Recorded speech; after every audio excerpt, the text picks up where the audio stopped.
call him a Ryu ripoff all you want, I personally think Ryo Sakazaki is cooler. I find his close-range, explosive, punch-heavy, brawler-esque style of karate more appealing. Aside from my favorite Ryo move, the Zanretskin, we also didn't see him do his reeling punch or his leaping overhead chop in his 15 trailer. I'm hoping they bring those moves back. Only then will I forgive SNK for having Robert get more of his moves in on that trailer. Yeah, I'm still mad about that. Anyways, these are 10 fascinating facts about Ryo Sakazaki. Number 1, Mr. Karate almost made it into KOF 14. What a shame.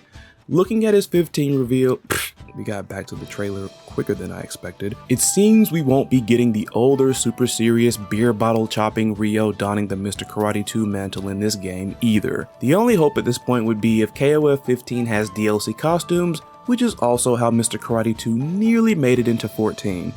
Yep, Mr. Karate 2 was among that huge list of scrapped KOF 14 DLC costumes. While most fans would probably prefer to have him as his own separate character, a Mr. Karate 2 costume for Ryo would have been more than welcome. Mr. Karate 2 also received a passing mention in 14 by Oswald. In his win quote against Ryo, he casts his doubts that Ryo will inherit the Mr. Karate name anytime soon. Looking at 15, perhaps he was right. Number 2, he was created during a time after some Capcom devs moved to SNK.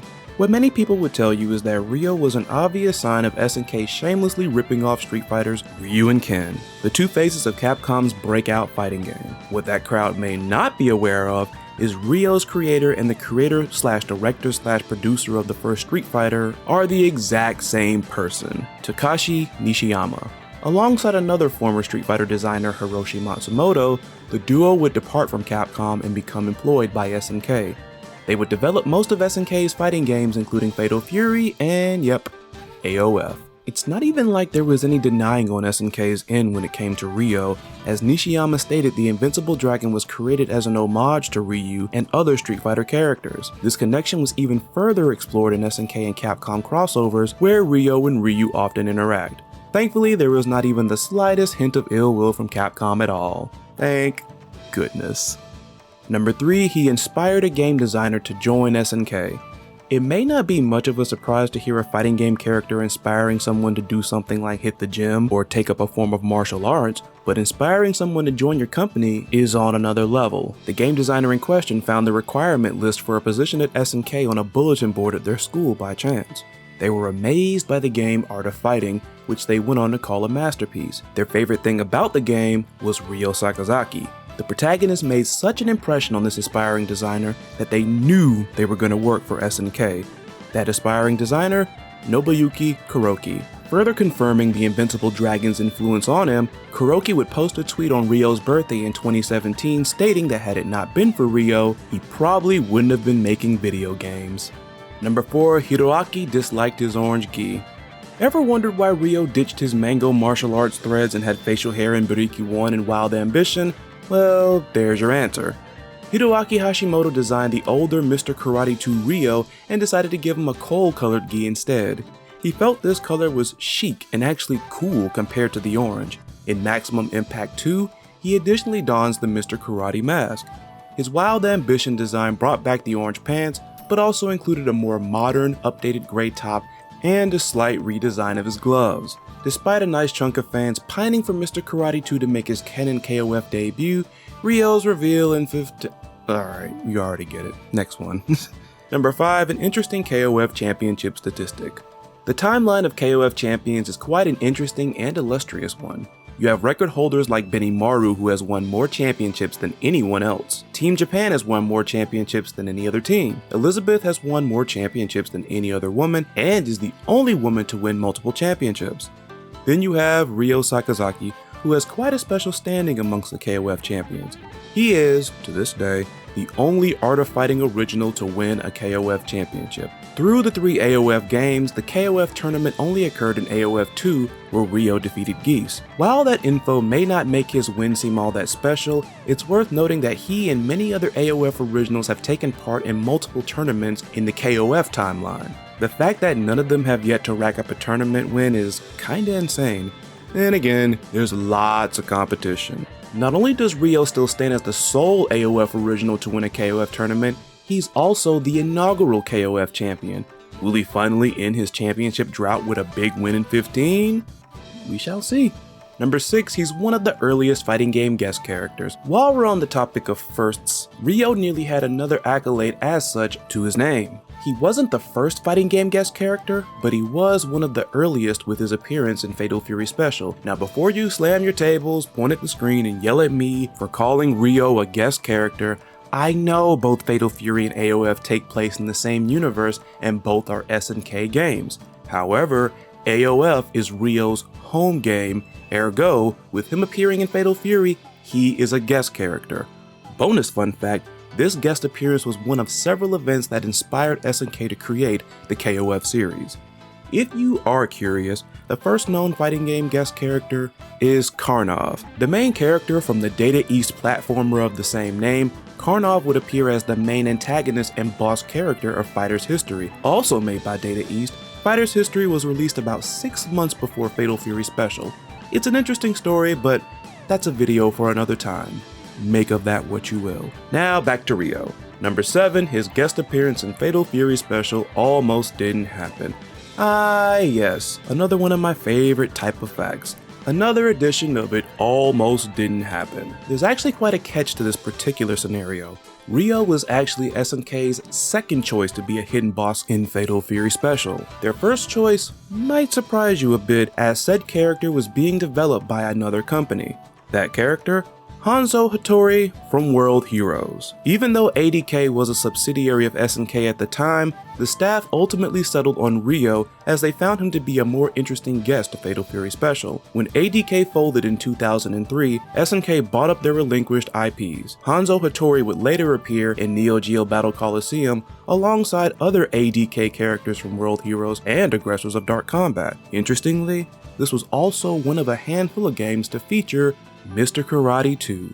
Number 8, the year of Mr. Karate 2. We're still on fun facts about Ryo's guest character history. Good stuff. While Ryo might have been a tad bit late to being the first ever known fighting game guest character, I can't think of any other fighting game characters that have pulled this before. Those of you watching who have been patiently waiting for me to say more about Bariki 1, say no more. The game is a cult favorite. Released on May 21st, 1999, it is the fourth and final 3D fighting game released for the short-lived Hyper Neo Geo 64. A PS1 port was planned, but it never materialized. There wasn't a home console port released, and nor did Bariki 1 get a sequel. The only Bariki 1 original that got any real shine afterward was main protagonist Gai Tendo. Each playable character in the game has a unique fighting discipline they represent as they compete to see which martial art is the most dominant.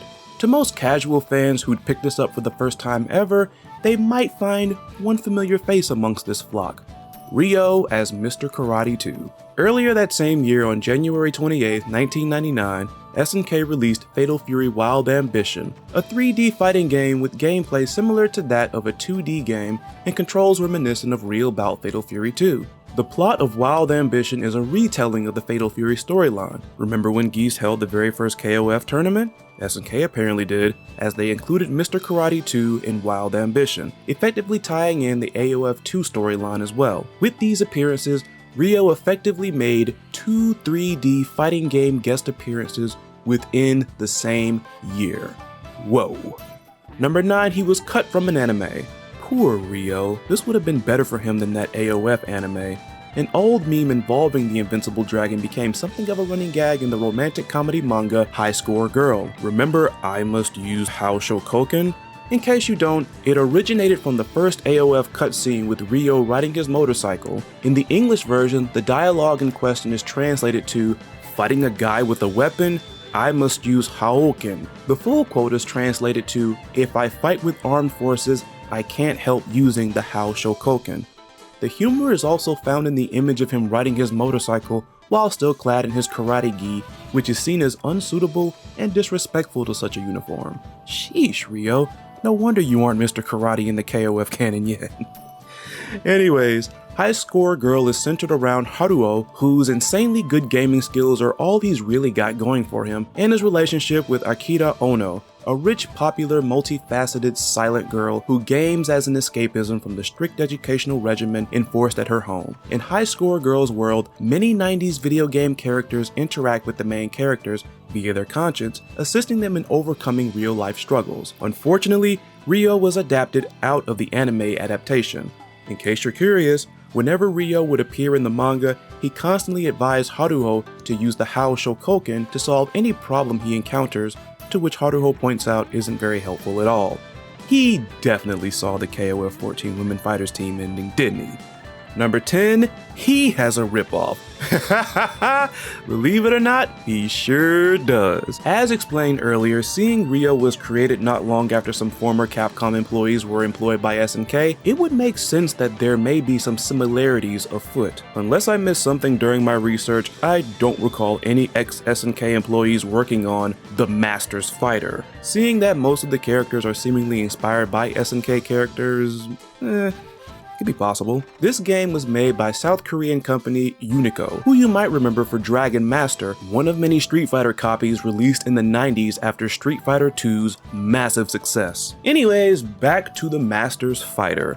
While Takuya is basically Kim ditching his bedazzling taekwondo and instead insisting on jacking all of Ryo's moves, this game includes someone else biting not only Ryo's moves, but his sprites and basically his look.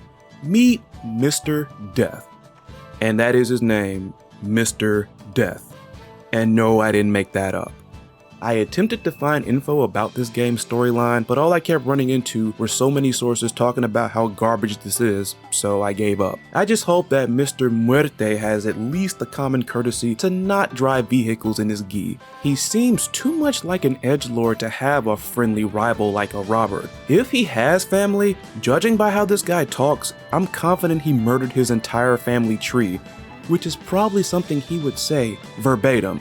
I'm ashamed I even just said that. Anyways, the Master's Fighter, it's been considered worse of a fighting game than Shaq Fu and Rise of the Robots. And I agree. To drive the point further home at how awful this game is, you can't block on wake up, and while there are super moves, only the CPU can use them. I think that's convincing enough. But yeah, Mr. Karate Reaper Man, total Ryo ripoff. Even if he was in the greatest fighting game of all time, Mr. Murderous would still suck. A take that kind of parody like Dan Hibiki is a lot more flattering than this. And that's that. Know any other cool facts about Ryo Sakazaki? Let me know in the comments, and don't forget to like, share, and subscribe for more videos in the future.